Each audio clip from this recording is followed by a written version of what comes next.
Yo, nouvelle vidéo, nouvelle théorie. Aujourd'hui les gars, on se retrouve pour une nouvelle théorie. On va parler de Jiren et on va essayer de rentrer en profondeur dans son passé et de tenter de théoriser dessus. Petite introduction, dans l'introduction, je sais que ça fait beaucoup, mais on a ouvert un Discord, n'hésitez pas à venir. On nous a beaucoup de me reproché d'être sur TeamSpeak, donc on a fermé le TeamSpeak. Venez sur Discord pour qu'on puisse se parler, on élabore des théories avec les abonnés, etc. Donc le Discord est dans la description et dans les commentaires épinglés, n'hésitez pas à faire une apparition. Et les gars, désolé de ne pas être actif, je sais qu'il y avait beaucoup de nouveaux abonnés qui ne me connaissent pas car je n'ai pas fait de vidéo durant ce mois-ci. J'avais beaucoup d'examens dans la vie, je n'ai pas pu, on va dire, honorer ma part du marché, faire des vidéos, etc. Désolé, likez pour mon retour les gars, ça me ferait vraiment plaisir. Donc comme vous avez pu le voir dans l'épisode 127, Jiren, on a pu voir son passé. D'ailleurs son passé est basique je trouve, pour tout anime confondu. Dans Naruto, la moitié des personnages on va dire ce passé là. Je vous récapitule rapidement. En gros, Jiren étant enfant a vu ses parents, sa famille, etc., ses amis se faire tuer sous ses yeux par, on va dire, un être maléfique ou une forme, on verra ça plus tard.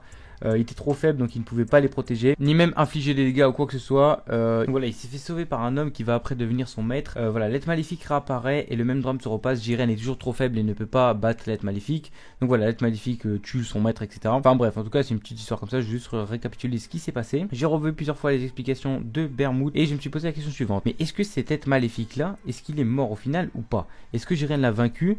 Parce que ça ne nous l'est pas clairement dit. Donc on peut soit dire ouais il a été vaincu ou non il n'a pas été vaincu. Donc ça c'est selon comment nous on le prend. Bien sûr nous pour cette théorie on va partir sur le fait que Jiren n'a pas vaincu cette être maléfique ou qu'elle n'a tout simplement pas recroisé. Je vous expliquerai pourquoi je penche un peu plus sur non et que oui un peu plus tard dans la vidéo, vous verrez. Jiren se fait donc repérer et entraîner par Bermoud et Margarita qui l'ont pris à cause de sa grande soif de puissance et solitude. Je crois que c'est ça les mots exacts, soif de puissance et solitude. On peut imaginer que Jiren n'a qu'un seul but, c'est de tuer cette tête maléfique qui lui a fait perdre tout ce qu'il aimait. Et donc ça serait ça son but pour lequel il rejoint le tournoi du pouvoir, etc.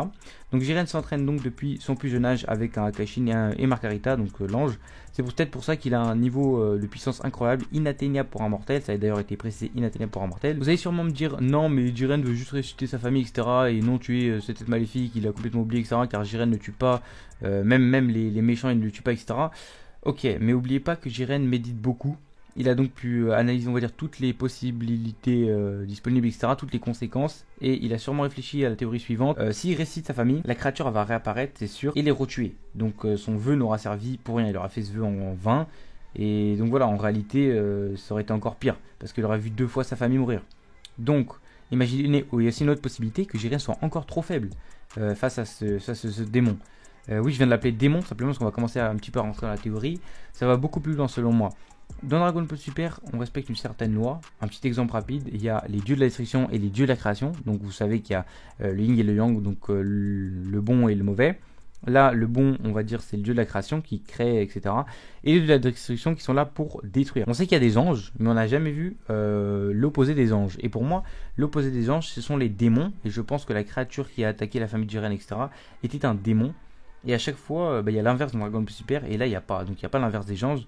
Donc je pense que les démons, ça va être introduit juste après, en tout cas, la pause de Dragon Ball Super. Et je pense que dans le flashback qu'on a vu, c'est bien, donc comme vous pouvez le voir à l'image, ça ressemble pile poil à un démon. Hein. C'est noir avec des yeux rouges, etc. Et donc voilà. Donc je pense pas que c'est une simple forme maléfique, mais un démon.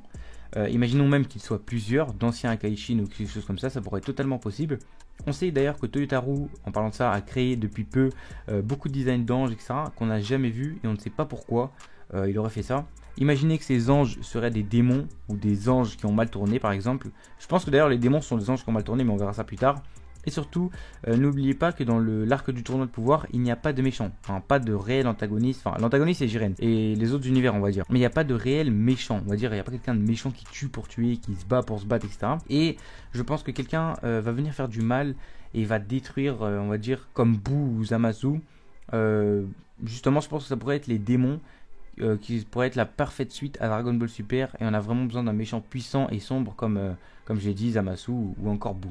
Donc je récapitule la vidéo. En gros, Jiren parvient à battre Goku, donc à la fin de ce tournoi du pouvoir, et il fait donc le vœu de faire apparaître la personne qui a tué sa famille, amis, etc. Blablabla, le démon en gros. Donc il apparaît, Et Dragon Ball Super se finit là-dessus et laisse un suspense mais alors total et énorme, et tout le monde sera hypé pour la future reprise. Donc je pense que ça va se terminer comme ça. Donc, et selon moi aussi, Jiren va battre Goku avec la nouvelle transfo de Goku en Silver argenté. Parce que depuis peu, voilà, on a vu que Goku était en Silver argenté, sa nouvelle forme, etc. Mais je pense qu'il va quand même perdre, car n'oubliez pas que Goku en Ultra Instinct, je parle de ses cheveux noirs mais avec les yeux gris, il galérait contre Jiren, hein. C'était total, il n'a pas gagné. Certains pourraient dire il galérait pas, mais moi je vous le dis, il galérait. Enfin, ils étaient, on va dire, égalité, enfin, Jiren gagnait, quoi. Enfin, on va pas se mentir. Il gagnait pas vraiment, mais en tout cas, il était plus puissant, on va dire, et plus il contrôlait, quoi. Il se contrôlait, il était là. Alors qu'il utilisait même pas la moitié de sa puissance, je dirais même pas le quart. Jiren était là tranquillement, il se battait tranquillement avec Goku. Donc voilà, c'était ma théorie. N'hésitez pas à hacker le pouce bleu. Bonne journée, bonne soirée, et n'hésitez pas à venir sur Discord aussi.